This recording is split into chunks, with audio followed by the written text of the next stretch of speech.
Boa noite, meu nome é Eduardo Macedo de Souza, sou acadêmico da segunda fase de Medicina Veterinária e hoje estamos aqui para apresentar sobre as células-tronco.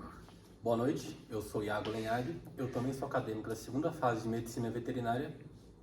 Boa noite, eu sou o Rian Rodrigues, também sou acadêmico da Medicina Veterinária. Eu vou falar um pouco sobre a introdução das células-troncos. O que seriam elas? As células-troncos são todos os tecidos que conseguem se autorregenerar. E elas produzem descendentes especializados. O que seriam esses descendentes especializados?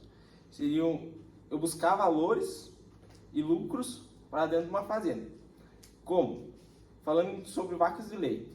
Eu vou em busca de uma vaca perfeita. O que seria essa vaca perfeita? Uma vaca que tem a abertura do quarto para a sustentação do ubre e com alta produtividade. E também acontece muito que os fazendeiros conseguem fazer a retirada de embriões. O que seria a retirada desses embriões? Eles retiram uma vaca para implantar em outra que consegue gerar esses descendentes novos que futuramente vêm dar lucros à fazenda. Então, acontece a potencial de diferenciação. Temos três fases: a totipotente, pluripotente e a multipotente. A totipotente se dá a origem da mórula, que é ilimitado, origina todos os tecidos do corpo, também a placenta e anexos embrionários. A pluripotente é dos blastocistos, que produzem todos, menos os anexos embrionários.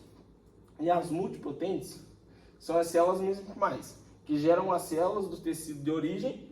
O que seria isso? Seria que quando acontecesse um corte, esse corte se regeneraria da mesma forma, como se fosse praticamente natural, mas não vai ser. Como que se forma? Acontece a junção do espermatozoide com o óvulo. Aqui temos três imagens. Essas imagens representam o óvulo, o zigoto, que seria introduzido no útero da vaca até gerar o feto. Então, quando que esses estudos das células-troncos iniciaram? Foi lá no ano de 1970 e eles se basearam nessa imagem, que acontece a fecundação, as células totipotentes agindo, os blastocistos, a divisão aqui dos trofoblastos, a massa celular interna, e depois acontece o isolamento da massa celular, depois eles acrescentam a monocamada de fibroblastos, depois acontece a dissociação e até chegar ao estabelecimento. Para a manutenção dessas células-tronco, para elas serem mantidas, ela precisa de um meio de cultura, para a gente poder analisar elas posteriormente e saber se elas vão servir para o que precisar naquela ocasião. Elas vão se alimentar de fibroblastos. Esses fibroblastos serão retirados de camundongos. E nesse meio de cultura, para não haver um crescimento exagerado desses fibroblastos, será adicionado miocina, que é um antibiótico, que vai evitar que ele cresça demasiadamente, competindo com as células-tronco e causando a morte delas, alguma coisa do gênero, para servir somente como alimento para as células-tronco. E para se analisar essas células-tronco, vai ser utilizado o microscópio óptico no laboratório, certo? E que análise que vai ser feita? A gente vai ver se elas não sofreram modificações, se elas continuam indiferentes, para poder manter a sua pluripotencialidade, para no que a gente for utilizar elas poder se diferenciar naquilo que o ser vivo estiver precisando, seja uma doença, seja uma regeneração de algum tecido, alguma coisa do gênero.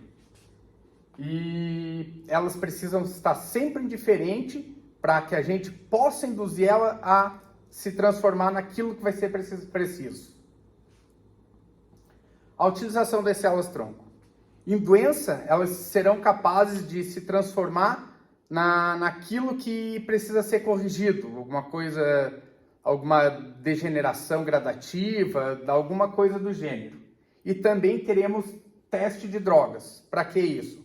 para que não precise se utilizar o animal por questões éticas, questões humanitárias, não usar o animal vivo testando drogas nele.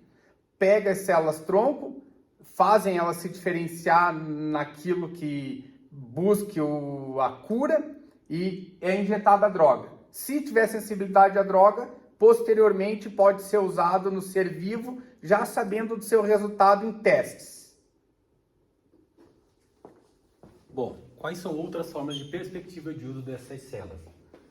Como dito anteriormente, as células-tronco embrionárias elas têm a capacidade de se transformar em todos os tecidos do corpo. Sabe-se então que tanto o tecido nervoso quanto o tecido muscular possuem pouca ou nenhuma capacidade de regeneração. Então o que vai ser feito? Essas células vão ser induzidas a se transformarem nesses tecidos, então corrigido alguma doença ou degeneração ou talvez algum acidente que ocorreu que acabou danificando estas células. Cura de doenças. Também podem ser utilizadas para a cura de doenças, como doenças degenerativas, que podem ser tanto humanas quanto animais. No caso humanas, pode ser o mal de Parkinson ou Alzheimer, que são doenças do sistema nervoso. E também doenças degenerativas, como a mielopatia degenerativa, que é uma doença muscular canina. Produção de animais transgênicos. Essas células embrionárias, elas podem dar origem a animais transgênicos. E o que seriam isso?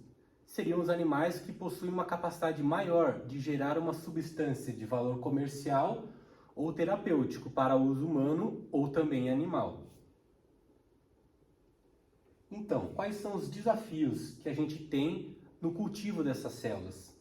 Bom, as células elas são cultivadas em monocamadas de fibroblastos, que são retirados de camundongos.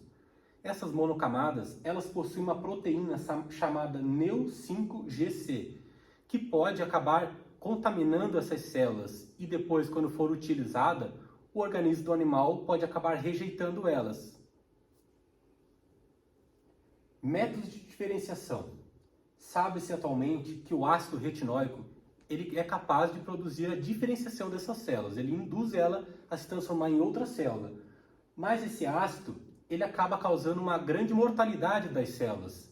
Então é necessária a utilização de novas substâncias que possam induzir essa diferenciação sem que cause uma mortalidade, para que assim se atinja um número adequado de células embrionárias para serem aplicadas em uso terapêutico.